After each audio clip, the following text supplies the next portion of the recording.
take his last name. Give him 3 kids in a white picket fence. Hide those tears behind a plump lip red. Cool girl, skinny girl, scars under skin. A therapist, a mother, and a maid for him. Cover stretch marks and laugh at the jokes, and they'll blame you still when you're done being choked. Hi guys to everyone, it's Ada from Poison Rock, and it's my pleasure again having one of the women that inspired me, Iluka. Welcome back, how are you? Thank you so much for having me. I'm doing really good. I feel I'm in flow right now and feeling really good about the music and how people are responding to it. So I feel really excited about everything that's coming. It's an exciting time. How can people not be excited? Come on. Apart from the music and the meaning, which is, like I said, it's always inspiring, because even if it's, like it's happy, you can feel like the flow, this flowing sound, melodies, it's deep and it's meaningful. That's why Cry Evil, let's say the last release, because it was out to the people, let's say the 16th of August, so a week ago, kindish. I mean, for us, that we just did the pre-order, was out before. Let's say. But Cry Evil has been released. Since Haunted One is the second, it's a kind of a second release. So I want to just, because it's such a deep meaning, the lyrics, because it's like a woman screaming their independence, their freedom, and like something against violence itself. So it's a powerful message. So we'll leave it the word to explain as well, like where it comes inspiration from Cry Evil. Totally. I think the point that the period that I was writing it was, I mean, I live in America now, and everything that's going on in terms of reproductive rights is pretty terrifying. It definitely feels like a straight out of Handmaid's Tale. And Exactly. I'm from Australia, and there was a lot going on in the news in terms of men's violence against women, and a lot of my friends were going to protests over there, and it was kind of this culmination of all this stuff swirling around in the media, and feeling at times like we were going backwards. And I sat down and I was like, I just want to write a song that encapsulates this feeling that I have now, but in a really direct, raw, almost like a punch in the face. Like, I remember thinking, and that's how I want it to feel, because I didn't want anyone to look away from it, like I think so many people do with these issues, because it's easier to look away and not think about it. And I had this very clear intention when I wrote it, which I don't often do with songs. I kind of usually let them just kind of happen. But this song, I sat down and I really wanted to make this song that, like, you can't unhear or look away from. And I was aware that probably from the get-go I may stir things up with people, and online I've definitely like stirred up a lot of people, which I'm like, I'm like that. It wasn't my intention to stir people, but it was my intention to create something that was like really direct and a little bit challenging, that people couldn't unhear and look away from. So it's been really cool to see how people have connected with it, and how people have found it kind of challenging. I feel like that's such a powerful tool that art can do. It can stir this thing in you, and maybe you think that's really powerful and exciting. Maybe you're like, oh wait, this doesn't, what? You can't say that kind of shit. Like, that's, but I think that's the power of art and music, particularly, to have that kind of give you that immediate feeling. So yeah, that was the kind of what was going on when I wrote it. Because you are kind of have the power and the voice, because many women, especially in the violence field and freedom, they don't speak. Even it might sound silly and stupid, say in 21st century, but it's how it is. And like you were even mentioning Handmaid's Tale, it's like almost living like literally in that TV show. We know that. I mean, unfortunately. And one verse that I really found it interesting was like, they blame you even when you don't choke. You're being choked. That's true. That's true. Even when they fucking eat you, which, I mean, it's strong to say, but it's true. You'll be blamed. You're gonna do also. So that's the power. That's like when I this for me was like a slap in the face, because everyone, I think every woman, even men, every genre experience kind of form of violence. And giving another tool, another way to just say wake up, it's a wake up call. And Totally. yeah. And that's what, and sorry, I was just going to say, I think yeah. even with that line, I've loved how, because sometimes I don't like to say exactly what each line meant for me at the point, because I love the interpretation that people take from it. And I love that some people have said that line feels like to them like the gagging kind of silence. So it's more metaphorical in terms of being choked. It's like silencing, which, you know, specifically around issues like sexual assault, sexual violence, that is literally what happens to women, and is they are silenced. And then there also is the very direct physical idea, whether it's and the physical violence of that line as well. So I kind of love that people have interpreted in their own ways, and it means whatever you want it to mean when you listen to it, basically. Yeah, that's the power, like you were saying before, of art and music, because and I think as well, and you can correct me here if I'm wrong, cravel is not only like let's say like a cry, like a shout out for the or like let's say like a call for the violence, but as well like to be who we are as a woman without feeling literally like you know, stigmatized, because we have to be, like you were saying, skinny, we have to be perfect, we have to be in that way, and we can be wherever we want without having problem. And like you as well mentioned, Eve, every starting from Eve, that's where everything starts. And I think and I think that a girl from you, another musician that I think I told you, Kiki Rockwell, she will agree as well. Totally. And that's, you know, you look at the patriarchal creation of that story, and so many people have like misinterpreted that online, which is hilarious to see. But it's literally just saying, how ridiculous is it that there's a story that says woman is responsible for the original downfall of humanity. I mean, just that is such a reflection of like the patriarchal history that we live in, that history has always been told by men. That's how it started. Yeah, you know? That's why I found like your music and as well like your video clip really empowering, because it's not only a way of like writing music, but as well like I always told, even in the first interview, that thing that I love is your style. You just go and dress and style how you want. That's as well, like I said, this is me, this is Iluka. You can just, this is who I am. You can take my identity from me. And I even bought your same skirts, because every time I see something that I wanted to, you have to open it your own way, your own shop, you know, clothes store. Believe me, I will.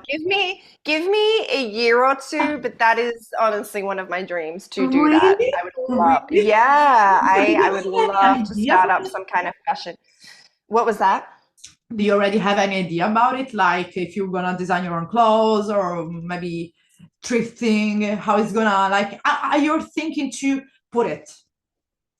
I've definitely thought about I love the process of upcycling, which if listeners don't know, is like taking fabric from that's already been used and upcycling it into something new. And I love the idea of creating some kind of like piece or a bunch of pieces that upcycle fabric. And so essentially I would love to design or have some help in designing something, but that is so what I want to do at some point when the resources are there, when the audience is there. Like I will totally be doing that. I mean, I will be there, like already to what is that? Because like honestly, I mean, and plus as well like because everything that is surrounding like your as well aesthetic, because you're really careful about even like the aesthetic of your photo shooting, for example. That's beautiful. Who is the photographer behind all the photos? Because I saw on Instagram, I need that photographer. I was like, who's that? Really, I don't know if you're just friend or it's a good team, but that's really creating like kind of a, I don't want to say I look at him, but that's showing who you are, like as a true artist, because they are artists too. That's the beauty. Hmm. Totally. Well, a lot of the photos and the videos that you see online are all done by my good friend and housemate, who I actually live with. Shout out to Nikki Newman, who's an amazing artist. And yeah, you're right. I'm starting to like build this team around me that understand my vision and who I'm just close with as well, and who I vibe with Yeah. just in the day to day. And I think that makes such a difference when you're trying to put something across that's authentic, to be with people that make you feel Yeah. that way, Yeah, who of you're course. close with. And yeah, And feel yourself. And feel yourself. totally, totally. But of course, now the Crable is out. I mean, I noticed that as well because, of course, like I was saying, we were chit-chatting before the interview to the people to just say there is a little bit as well, like a kind of revisited version of Haunted One. I heard Hmm. some more like don't want to say gospel, but I heard more like different thing in the as well in the sound. So you're trying to change this to shape a little bit the sound of your own music, like a more mature. I mean, what is changing in the sound? Because of course, Haunted or even the Queen of Broken, what is changing between? Totally. I think the newer sound, so from kind of Haunted One onwards and this EP specifically, I think the way I approach the artistry. I think Queen of Turbulent Hearts era, it was a little bit lighter. It was a little bit there was like a sweetness to it, Yeah. or something, a little bit of nostalgia. And I think I left my home country of Australia like 2 years ago now, and pretty much the writing of all of these songs has been in Los Angeles, where I now live. And I think it comes from really, I think being here, people talk about this city a lot with the sink or swim. And whilst I think that's a little black and white, and I don't think in black and whites, but I do get it, because I think you see all these amazing artists, musicians going for it over here, and that can be really overwhelming because you're no longer a big fish in a small pond, which I felt maybe a little bit more like I was in Australia. You're very much just like one of, lots of amazing, amazing artists out here. But I think for me, what I decided early on, I was like, no, this is going to be this time where I just really dig deep into who I am as an artist, who I authentically am as a person, what makes me different, what makes my thing different to everyone else's thing. And I think that's where I not stumbled across the sound, because there was always elements of the sound in my Yeah. old song, but I think this newer sound is something that is maybe a little bit more distinctly Okay, yeah. me. I think I'm like, letting my voice rip a little, where in old stuff, it was a little more refined in terms of my vocals, and not refined, maybe that's not the word, but I didn't let them, like, I didn't really Often, yeah. go for it maybe in a lot of the other stuff. And I find in my this newer stuff, I'm, especially in Cry Evil at the end, I'm just like Yeah. howling.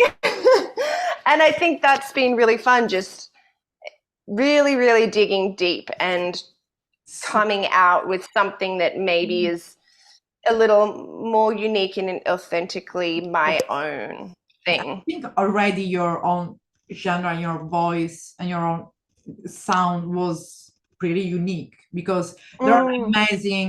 Because as well, one thing that I wanted to bring to the attention of people is that you created a beautiful Spotify playlist with all amazing artists that people can reach. Because for people who doesn't know that. I look as the private channel on Instagram, and she shares something in there, which is one this beautiful playlist, which is important because you get to know more musicians and more amazing women as well. Hmm. So these women kind of that we can find, for example, in this playlist, as well a little bit maybe had an influences in your music, in this way of being. I look at today, Hmm. So what are some of the influences like from that specific yeah, playlist? Or yeah, yeah, yeah, the women that you put in that these songs, yeah. totally, totally. Yeah, I think it's such an so I think I traditionally, I'm very much, I listen to a lot of older music. I listen to a lot of like the songwriters, a lot of the rock soul stuff from the 60s and 70s, but I'm really excited about what's happening musically today. I feel like there's so many amazing artists doing really cool things, and that playlist particularly was a way for me to like showcase some of those artists that are like inspiring me. And there is some of the, I know like Kate Bush is in a lot of it. I know Stevie, there's some Stevie Nicks in there. There's some, I've got to look at it now, the Divinals I'm pretty sure in there. But a lot of new artists that are really inspiring me, like The Last Dinner Party, who are English band, who are just I think maybe what's the word, like taking some of the influences that I'm also very inspired by as well, whether that's Bowie and Queen and a lot of the older stuff. So they're really cool. I'm trying to think who else is on there. I think Bishop Briggs, who's an amazing soulful female singer-songwriter. There is, do you mind if I look at it? I'm like, who did I put in there? Don't worry. There's, what else is on there? Because there's so many goodies. Yeah. Oh, Ethel Cain, who I love. She's amazing. Or is it Ethel Cain? Is it Ethel Cain? Ethel, maybe Ethel. I think it's Ethel. Yeah, amazing. Ethel Cain, amazing. Yeah. Like American Teenager. Just her visual world is just exactly so cool. She's got her own exactly visual and sound going on, and there's a lot of St. Vincent in there. I'm a huge St. Vincent fan. I actually saw her on Friday night for the first time, and it was just like mind-blowing. Her artistry, her guitar playing, her voice, her songs, she just absolutely blew me away. So that we need to have as well, like and I look at tour like all around. I mean, first I think in United States, maybe at the beginning, because I saw that you already started to trying to look for live musician. Yes. So I do have a show coming up, but it's at this stage. Yeah, at this stage it's just going to be where I'm based in Los Angeles, but this is kind of the start of preparations to do a lot more touring. Oh my God. So yeah, there's going to be a lot of touring. We can announce about who are these fellow musicians that join you, so as well to give them a shout out as well, because I think they deserve as well. Totally. As in my band? Yeah. So that's not fully confirmed yet. Not fully confirmed yet, so I can't give those give you those names yet. But there will be a show in Los Angeles on October 3rd, which will be announced officially very soon. But October 3rd in Los Angeles to celebrate the EP release. So everyone in LA, just go. Just go. Fill the venue so we can have more show, because I'm planning to be in LA in it was spring 2025. Oh, cool. Maybe I'm renting a house somewhere between Malibu and Palm Springs. Just, I don't want to say too much. So we have to meet. We have to meet for sure. I mean, absolutely. I'm there. I'm going to go to shop for sure. I'll show you all the spots, all the good thrifting spots. I got follow you blindly. So, but like going back to seriousness, coming back a little while. Yes. Crave is a kind of like saying the opening is not the opening intro, but it's like calling the EP. This EP. What you can say, of course, about the EP, because we don't want to say anything too much, but at the same time, we're gonna give we want to spoil Iluka fan a little bit. Let's admit it.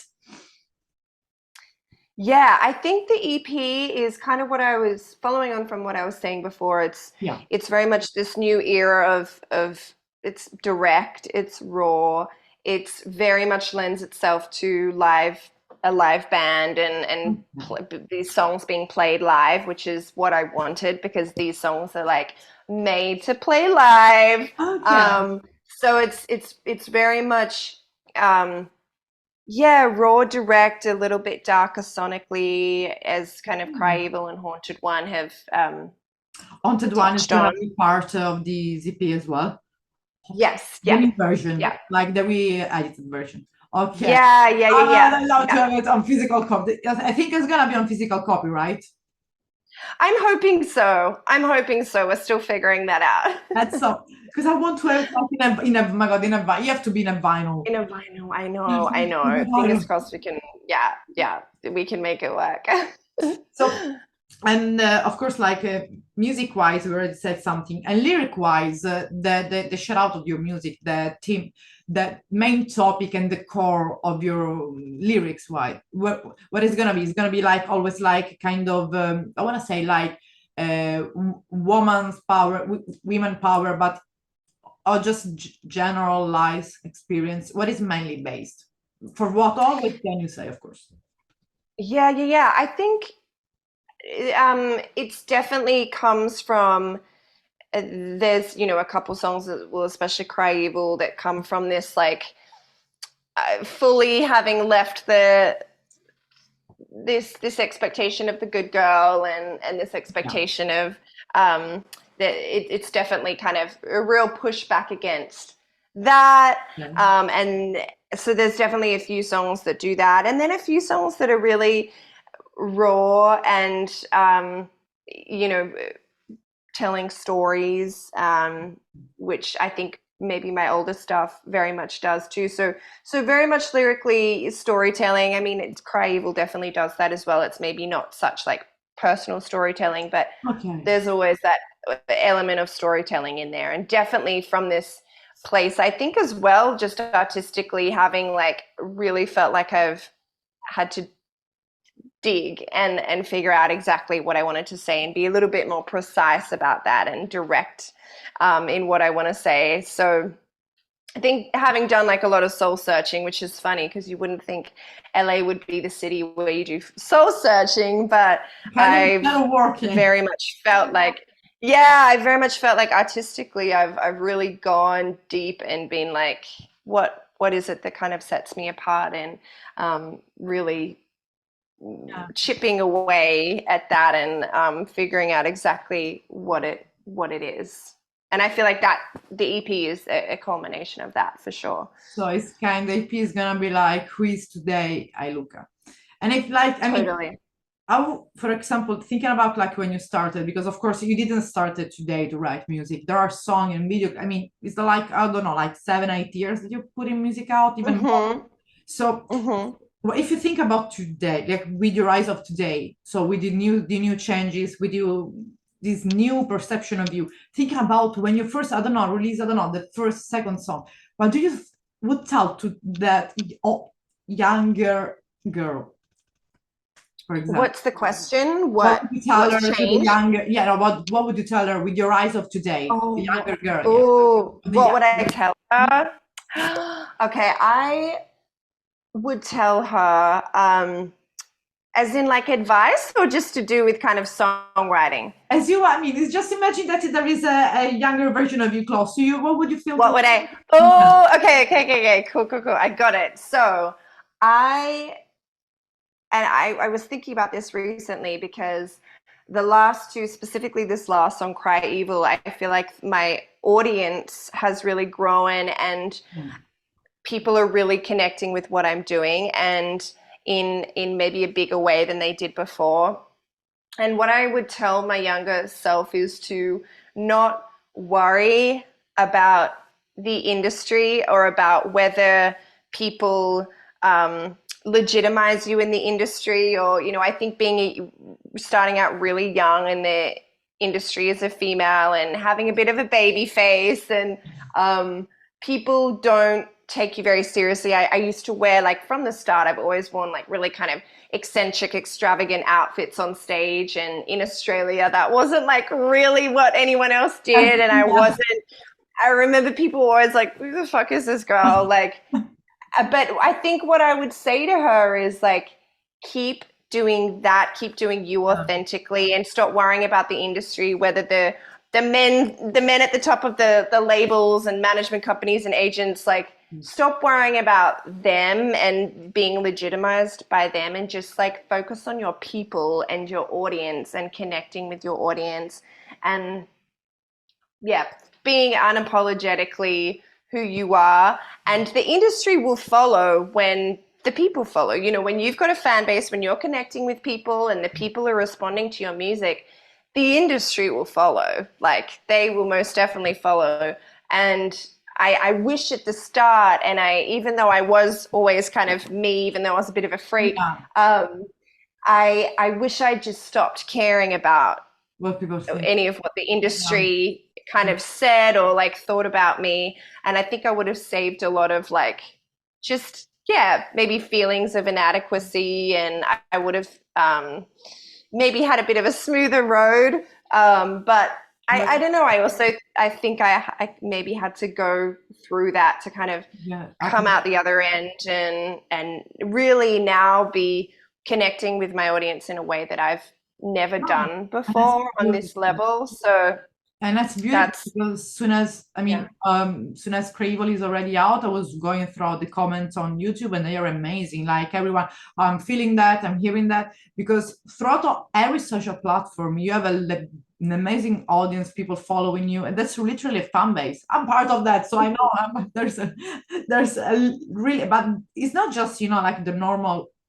Like I'm a fan of Iluka, but it's people that actually feel each word that you are literally feeling. It's like like I think if when there is like feminine energy, black cat energy, we can say that there is Iluka energy. So when we want to step in your energy, we just put your music. And that's, I love that. I'm not joking. I can say it. Everyone. So that's good, and I completely agree with you. But of course, this EP, already as a title, we can say the title of the EP or around when maybe will be released. Like Yeah. So it's actually called the Haunted One EP. So Haunted One's already out there, and it's going to be out October. Oh my God, wait. What is the date of the release? It's October 1st, isn't it? Oh my God, this is so me to not know the release date of it's okay. it's October 1st, but I'll confirm that. It's early October. Okay. Don't worry. In the worst case, we're gonna add on the info. Writing going like okay, so this is like postscriptum. So the updating. Yes. Yeah. Keep an eye on the socials. I'll announce it on the socials. Yeah. And you're planning as well to do some video clip or for some music or for even for Kaibo. I mean, we're waiting for that. Really? Yeah. I'm shooting the music video for Cry Evil in the next few weeks, which is very exciting. The concept is very exciting. I've been doing a lot of work getting all the costumes, styling everything. So it's going to be very cool. I mean, because of course, like one of the most thing that people knows about you is your famous walking and just being on the street. That became part of, let's say, of your own. I would say the beginning style, like let's say more recent. But we would see this, like I think, shifted with the new video clip. I think. There's definitely an element of that. Don't worry. There'll be some walking. There'll be some walking in the desert. I just gave it away, but I mean that's fine. There is some desert. There's going to be some desert. Oh my God, they give so much Coachella walking vibes. Yes, something like that. Something like that. You should make your own festival. The Iluka Festival. That would be cool. I know. Iluka Fest. And there would be a dressing code. Yes, absolutely. Which would it be? Like dress however. I feel like as corny as it sounds, just your freaky self. Yeah. I don't know, whatever that is, Yeah, exactly. Rather than putting like a specific dress code for everyone, just your kind of, I don't know. Your freakiest self is what I would say. That's as well like important. Even if you want to go in underwear, go. That's how Totally. By the way, absolutely. I'm really looking forward, but of course, we didn't mention there's a like the post-production and the mastering of this EP, just as well to give a shout out to the people that did as well, like the production of the mastering of the EP. Yeah, so I've worked with a few producers on it. An Australian producer has done a couple of the tracks. Dave Hammer, who's an amazing Australian producer. Another Australian producer, Aidan Hogg. Also, I did one track with on there. And then another, actually Australian, but they're all based now in LA, weirdly. So another Australian, now LA-based producer called Matt Riley, who I did Cry Evil with, and the next single that's going to come out I've also done with him. Okay, so the single is going to come out, so then before the release of the EP, of course, so after the video clip, I think. Yes. And then so there's going to be another single. Okay, so let's say we will see the Cry Evil video clip, the single, and then the EP release. So these are the and of course the first live show on the 3rd of October. Yes. So these are the actual plans. So for the venue and everything, people can just go straight forward to your social media and just fill the venue, because otherwise we need more. Who knows? Totally. 2025, maybe 2025, 2026, you're gonna even jump on Europe. Who knows? I mean, why not? Oh, that's my dream. Absolutely. Yeah, I mean, are you ever thinking about going back to Australia to do some live show, or you want to be more based at the moment to United States? At the moment, the focus is definitely on the US, but it's my home, and I definitely want to get over there for some shows. So hopefully there'll be something there soon as well. So now it's the time just to go and release and enjoy the music. And that's what I need to add more song, even if I love already to listen all the time the same song. I love them because it really made, I think it's for any age, no matter, can be 15, 13, 14, 15. No matter the age, your music can be listened to anyone, because it's really actual. And from an heart broken, from a broken heart, from being happy, like I say, step into Iluka energy. That's I love that. Which is a sparkling, which is happy, which is I don't give up. Which is just be, like you said, unapologetically whatever you. That's beautiful. So before ending, I really can't wait to see you this spring, literally, and have a little bit of fun and go thrifting, and I can't wait for the release and the music video. You know that I'm gonna be there sharing all the time, like yes. Oh, thank you. Yeah, no, thank you so much for your ongoing support. It really means a lot. It means so much to me. Like your music, it means a lot to me and all your fan, and all, I think, other people as well. And can't wait to see the EP, and I wish you all the best. And of course, so next interview live. We're gonna do it live. We're gonna call maybe some video maker. Yes, absolutely. Next time we'll be live. Yeah, for sure. I can't wait. So have a beautiful day, and thank you so much, and a big hug. So see you. Big hug to you. Thanks for the support. Always. Bye. Bye. Bye.